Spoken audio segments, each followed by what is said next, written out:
अस्सलाम वालेकुम स्टूडेंट्स, कैसे हैं आप सब। बहुत एनर्जेटिक होके आए हैं। लगता है आज कि आप लोगों को सबको पता है कि आज कौन सा टॉपिक यहाँ पे डिस्कस होने वाला है। एनीवन एनीवन नो कौन सा टॉपिक डिस्कस होने वाला है? Let me explain. आज हम वो कुछ ऐसे टॉपिक पे डिस्कस करने जा रहे हैं जो कि most of the important topic है, लेकिन हम उसे सीरियस नहीं लेते या उसकी तरफ तवज्जो नहीं देते, जो कि है खुद एतमादी, खुद पे यकीन करना। आज हम ये देखेंगे कि खुद पे यकीन करना कितना ज़्यादा ज़रूरी है और इंसान खुद पे यकीन करके क्या क्या कर सकता है और लोगों ने खुद पे यकीन करके क्या क्या बनाया है, क्या क्या किया है। तो फर्स्ट ऑफ ऑल हमें ये पता होना चाहिए कि जिस बिल्डिंग में हम लोग अभी खड़े हैं, बैठे हुए हैं, जिस बिल्डिंग में आप लोग बैठे हुए हैं, ये बिल्डिंग अपने पिलर्स पे खड़ी है। जितनी बिल्डिंग के जितने पिलर्स मजबूत होते जाते हैं उतना ज़्यादा उसकी वर्थ बढ़ती है और उसकी कैपेसिटी बढ़ती है, वो उतनी ज़्यादा स्ट्रॉन्ग होती है बिल्डिंग। इसी तरीके से ये जो खुद एतमादी है, ये जो खुद पे यकीन है, ये सक्सेस का एक पिलर है। इसके बगैर आज तक कोई बंदा भी कामयाब नहीं हो सका। लाइफ में किसी की भी बंदे की हिस्ट्री निकाल के जो भी सक्सेसफुल हुआ है, वो कोई बंदा भी खुद एतमादी के अलावा, खुद एतमादी के बगैर कामयाब नहीं हुआ।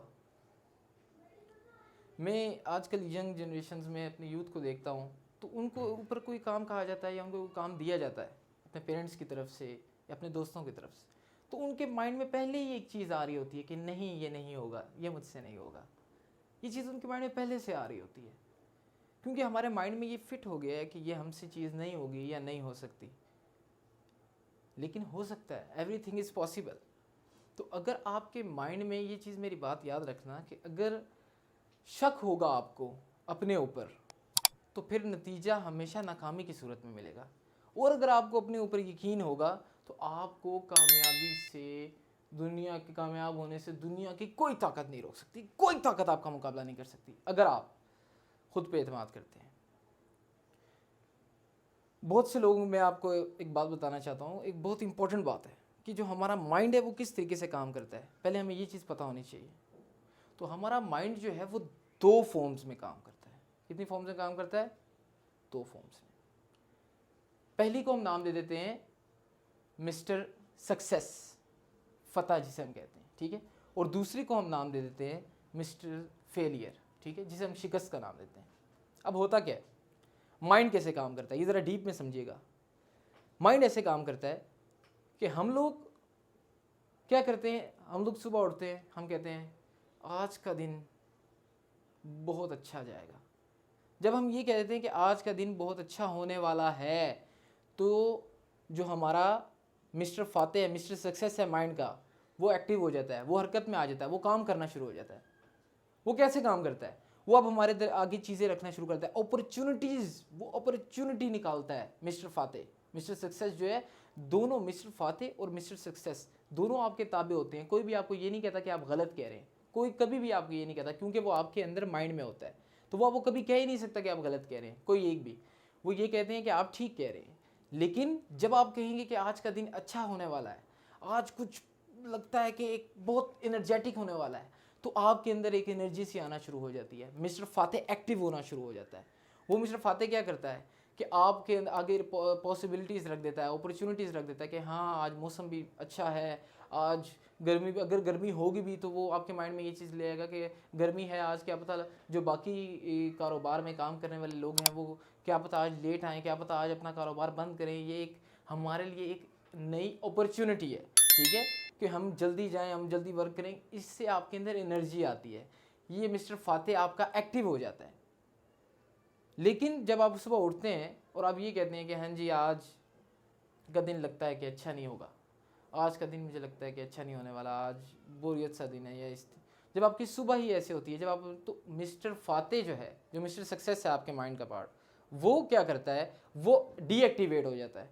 और मिस्टर फेलियर जो है, जो मिस्टर शिकस्त है, वो एक्टिव हो जाता है। जब मिस्टर फेलियर एक्टिव हो जाता है तो वो आपके माइंड में ऐसी ऐसी चीज़ें लेके आता है कि हाँ जी आज गर्मी भी बहुत ज़्यादा है, आज क्या पता लोग बाहर कम निकलें, आज क्या पता क्या हो, क्या पता आप बीमार हो जाएं, क्या पता आप अपनी फैमिली को टाइम ना दे सकें, क्या पता आप यहाँ से निकलें, गर्मी है, बारिश है, कुछ भी है, वो आपके माइंड में नेगेटिव थॉट्स लेके आना शुरू हो जाता है।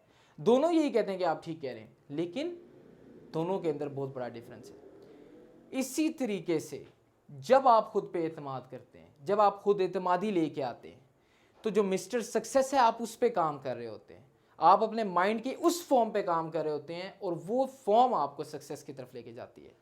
मिस्टर सक्सेस आपको सक्सेस की तरफ लेके जाता है। आप अपॉर्चुनिटीज़ पे बात करते हैं, आप आइडियाज़ पे बात करते हैं, आप क्रिएटिविटी पे बात करते हैं, क्योंकि आपको खुद पे एतमाद होता है। तो ये एक पॉजिटिव थिंग है, खुद पे एतमाद। तो नेगेटिव थॉट्स इसमें आना बंद हो जाते हैं। जब आप खुद एतमादी पे काम कर रहे होते हैं, तो जो भी नेगेटिव चीज़ें हैं, जो भी फेलियर वाला है, वो डीएक्टिवेट हो जाता है, और आपके आगे अपॉर्चुनिटीज़ की भरमार आ जाती है। आप ये कर सकते हैं, आप वो कर सकते हैं, आप ये कर सकते हैं, वो अपॉर्चुनिटीज़ से इंसान निकलता है और फिर कुछ बड़ा करता है। मेरे एक फैमिली मेम्बर हैं, उनसे, वो फाइनेंशियली काफ़ी स्ट्रॉन्ग है। उनसे मैंने पूछा, उनसे मेरी एक दफ़ा बात चल रही थी, तो मैंने उनसे पूछा कि आपने ना, मैंने सुना है कि आपने ज़ीरो से स्टार्ट लिया है। तो उन्होंने मुझे आगे से कहा कि मैंने ज़ीरो से स्टार्ट नहीं लिया, मैंने माइनस से स्टार्ट लिया। तो मैंने जब उनसे पूछा कि आपको के अंदर क्या चीज़ थी जो आपको ये कह रहे थे कि आप फाइनेंशियली इतना स्ट्रॉन्ग हो जाएंगे, तो उन्होंने कहा मुझे अपने पे यकीन था। अगर वो कहते हैं कि मुझे अपने पे यकीन ना होता तो मैं कोई रिस्क ना लेता, कोई कुछ ना कर पाता। उन्होंने कहा मुझे अपने पे यकीन था कि एक ना एक दिन मैंने बहुत ऊपर चले जाना है, फाइनेंशियली मैं बहुत स्ट्रॉन्ग हो जाऊंगा, इसलिए मैंने मेहनत की और मैं चला गया। वो कहते हैं अगर थोड़ा सा भी डाउट होता इंसान को, अगर खुद पे थोड़ा सा भी डाउट हो, तो कहीं ना कहीं पे आके वो डिसबैलेंस हो जाता है। कहीं जब कोई बड़ी मुश्किल आती है, वो आगे से डिसबैलेंस हो जाता है, वो हिल जाता है इंसान। लेकिन जब इंसान का खुद पे एतमाद होता है, जब इंसान एक चट्टान की तरह खड़ा होता है, तो वो बड़े से बड़े पहाड़ को हिला देता है। वो बड़ी कोई भी चीज़, कोई भी ताकत, कोई भी रुकावट से रोक नहीं सकती। मैंने आज तक अपनी लाइफ में जितने भी कामयाब लोगों को स्टडी किया है, जितने भी कामयाब लोगों को देखा है, सुना है, बात की है, एक बंदा भी आज तक मुझे ऐसा नहीं मिला जिसके अंदर खुद एतमादी ना हो और वो इतना कामयाब हो चुका हो। एक बंदा भी, एक बंदा भी आज तक मुझे ऐसा नहीं मिला। जिस तरीके से मैं अक्सर एग्जांपल देता हूँ, हमारा एक बॉलर शुएब अख्तर गुजरे हैं, उन्होंने अपना एक कैरियर बहुत अच्छे तरीके से गुजारा है, ठीक है। उन्होंने 2003 में 22 फरवरी 2003 में अपनी फास्टेस्ट डिलीवरी की, जो कि आज 20 साल होने लगे हैं, लेकिन उसके मुकाबले की कोई डिलीवरी आज तक नहीं आ सकी, उनका रिकॉर्ड ब्रेक नहीं हो सका।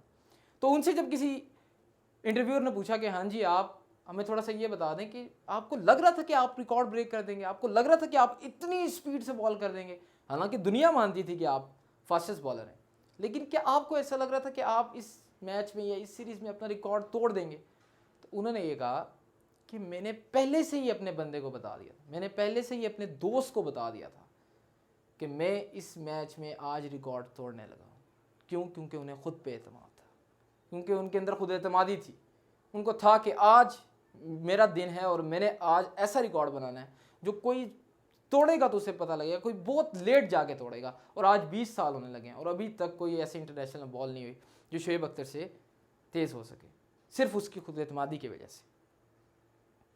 अगर गैर सियासी होकर देखा जाए, हमारे सामने कितनी एग्जाम्पल्स हैं, अगर गैर सियासी होकर देखा जाए, गैर पॉलिटिक्स से हट के थोड़ा देखा जाए, तो इमरान खान साहब के बारे में हम बात करना चाहते हैं। यहाँ पे क्या था वो बकौल उनके कि जब उनको कहते थे कि हाँ जी आप क्रिकेट में नहीं जा सकते, या हंसते थे लोग उन पे कि आप क्रिकेटर बनना चाहते हैं, वो कहते हैं कि मुझसे बहुत से अच्छे क्रिकेटर थे, मैं उनसे बहुत कम खेलता था, बहुत कम अच्छा खेलता था, लेकिन क्योंकि उनको खुद पे एतमाद नहीं था कि वो जा सकते हैं, क्योंकि उनके अंदर खुद एतमाद ही नहीं थी, तो क्या होता था कि ये जो इमरान खान साहब ये कहते हैं कि मुझे एतमाद था कि मैं जा सकता हूँ, वो मुझे कहते रहते थे कि नहीं आप जा सकते, आप नहीं जा सकते, हम आपसे अच्छी क्रिकेट खेलते हैं, ये वो है, लेकिन कहते हैं मुझे खुद पे एतमाद थी। वो गए, टीम के कैप्टन बने। उसके बाद क्या हुआ, वर्ल्ड कप की बात हो रही है, वर्ल्ड कप चल रहा है और पाकिस्तान ऐसी सिचुएशन में घुसा हुआ है कि अगर वो एक टीम इतने रन से हारेगी, दूसरी टीम इतने रन से जीतेगी, तब जाके कोई पाकिस्तान सेमीफाइनल में पहुंच सकता है। ऐसी कशमकश की सूरत हाल में वसीम अकरम का उस दिन मैं इंटरव्यू सुन रहा था, वो कहते हैं कि इमरान खान साहब हमारे पास आए और हम पैकिंग कर चुके थे, तो उन्होंने कहा कि ये कप मेरा है, ये वर्ल्ड कप मेरा है। इतनी खुद एतमादी एक बंदे के अंदर, तो फिर वो वर्ल्ड कप कैसे ना जीते, फिर पाकिस्तान कैसे वर्ल्ड कप ना जीता। जब इतनी खुद एतमादी थी इंसान के। उसके बाद अगर देखा जाए उनकी पॉलिटिकल कैरियर में देखा जाए, उनके शौकत खानम को देखा जाए, 20 डॉक्टर्स, पाकिस्तान के 20 बेहतरीन डॉक्टर उन्होंने बुलाए कि हाँ जी आप मुझे बताएं मैं इस तरीके से हॉस्पिटल बनाना चाह रहा हूँ। तो 19 डॉक्टर्स ने कह दिया कि ये हॉस्पिटल नहीं बन सकता, और एक बंदे ने कहा कि अगर ये हॉस्पिटल बन गया तो ये चलेगा नहीं। इस सिचुएशन के होने के बावजूद उनको इतनी खुद पे एतमादी थी कि उन्होंने इतना बड़ा कैंसर का हॉस्पिटल बना दिया जो कि आज तक चल रहा है और कितने लोग उससे फायदा उठा रहे हैं। पॉलिटिक्स में देखा जाए तो उनके माइंड में क्या था, उनकी खुद एतमादी चेक करें कि अब मैं वज़ीर आज़म बनना चाहता हूँ। 22 साल की जदोजहद के बाद आज वो वज़ीर आज़म बन गए, एक्स प्राइम मिनिस्टर हमारे। कहने का मकसद यह खुद एतमादी आपको ज़मीन से उठा के आसमान पे ले जाती है। इंसान पहाड़ को हिला सकता है, इंसान चट्टान बन जाता है ना जब, तो फिर उसे कोई भी चीज़, कोई भी दुनिया की कोई ताकत, कोई नज़र उसे नहीं लग सकती, कोई कुछ भी नहीं हो सकता उसके साथ। जब उसने खुद ठान लिया कि मैंने ये चीज़ करनी ही करनी है और उस पर वो ट्रैक पे चल पड़ता है जब वो। तो आज से ये वादा करें कि हम खुद पे एतमाद करेंगे, हमें खुद पे अपना पूरा यकीन होगा कि हम जितना भी देंगे हम अपना 110%, 100% देंगे हम अपना। उसके बाद जो होगा देखा जाएगा। Thank you so much for attending the session. Thank you.